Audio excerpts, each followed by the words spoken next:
هل جزاء الإحسان إلا الإحسان. Question d'une sœur. Assalamu alaikum wa rahmatullahi wa barakatuh. Cheikh, qu'Allah vous récompense par le Firdaus. Ma question concerne le mariage. Sachant qu'en France, les musulmans, nous sommes une minorité. Nous serions 6%. dont une certaine partie ne pratique pas. D'autres sont hizbi. D'autres se marient dans leur pays. D'autres se marient avec une chrétienne ou une juive. D'autres vivent dans le haram. Donc ce qui réduit les possibilités de se marier avec celui qui a la religion. Et quand le minhaj est bon, subhanallah, le bon comportement et le bon caractère ne sont pas forcément là. En plus, certains qui se disent dans le minhaj, qui ont même plus de 40 ans, cherchent la jeunesse. Et ils n'ont pas spécialement comme objectif de faire une famille, car ils sont souvent divorcés et ont déjà eu des enfants. Dans ce contexte, quel sabab, donc quelle cause, en plus des doigts, peut faire une sœur pour se marier et fonder une famille selon la sunna, sachant qu'elle ne connaît pas de sœur du minhaj et qu'elle n'a pas de tuteur non plus. Barakallahu fikum, cher. Bon, j'ai dit alaykoum salam wa barakatuh. En fait, c'est une question vraiment pertinente, parce que dit la personne est vrai.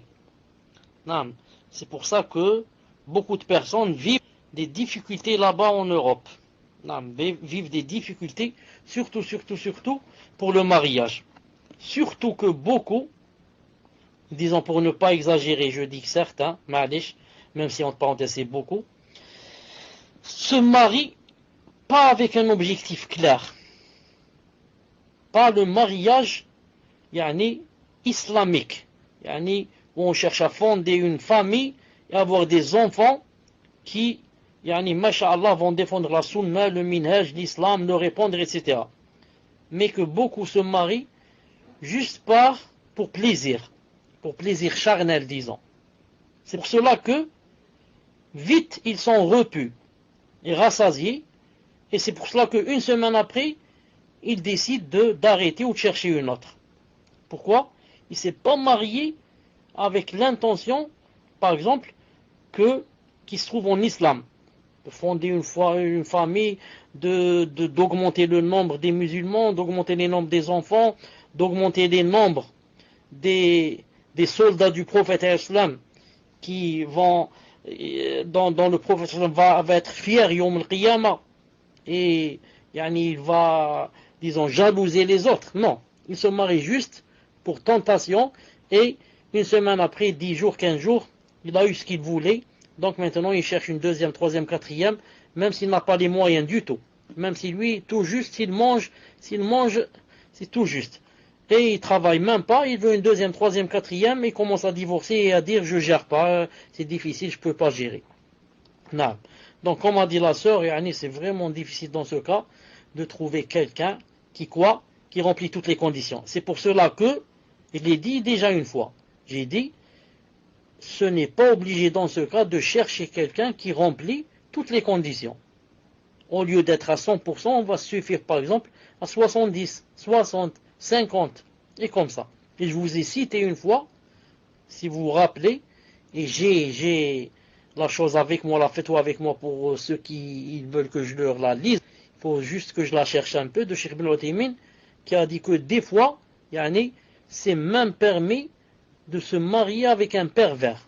Comme ça dit Cheikh Ibn Uthaymin. Il a dit à condition que ce pervers, sa perversité ne soit pas du côté, par exemple, de la zina. Non. Mais pervers dans le sens où c'est quelqu'un qui, des fois, il dit des gros mots, des fois qui prie pas à l'heure, ou ceci ou cela. Non. Pourquoi? Car ce n'est pas toujours qu'on a ce qu'on veut. Ce n'est pas toujours qu'on a ce qu'on veut. Et quand on se marie avec quelqu'un, par exemple, qui a des fautes et qui fait toujours des péchés, par exemple, c'est mieux que de ne pas se marier du tout. Et rester toute sa vie célibataire. Et vivre sa vie célibataire sans mari, ni enfant, ni famille, ni rien. Donc c'est ce qu'on appelle le moindre mal. Le moindre mal, je me marie avec quelqu'un qui a toujours des fautes, mais c'est mieux que de ne pas se marier du tout. C'est pour ça que Cheikh Islam Ibn Taymiyyah il a dit, on ne doit pas blâmer une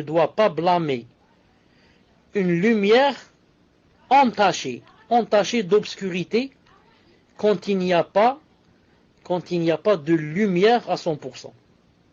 Vous comprenez? Je ne dois pas blâmer quelqu'un qui a des défauts quand il n'y a pas du tout quelqu'un qui n'a pas de défauts. S'il y avait des frères et des partis, masha'Allah, qui remplissent les conditions, alors je les laisse et je vais me marier avec quelqu'un qui a des défauts et ne remplit pas des conditions. Dans ce cas, je dois être blâmé. Mais s'il n'y en a pas du tout, comment je dois faire? Je ne vais pas rester célibataire toute ma vie. Donc, j'accepte celui qui a des défauts, je cherche le moindre mal, avec dans l'intention que Allah subhanahu wa ta'ala va améliorer les choses, en faisant des doua et comme ça.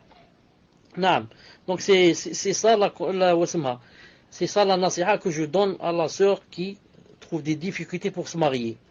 Si bien sûr elle peut faire hijra et aller dans un pays musulman où elle va trouver quelqu'un qui remplit les conditions, masha'Allah, si elle ne trouve pas, elle fait, comme on dit, daf'u a'zam dararain biltizami adnahuma.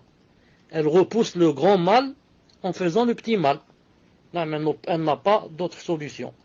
Et elle fait des doigts pour que Allah subhanahu wa ta'ala améliore les choses. Wallahu ta'ala alam. Tfaddal.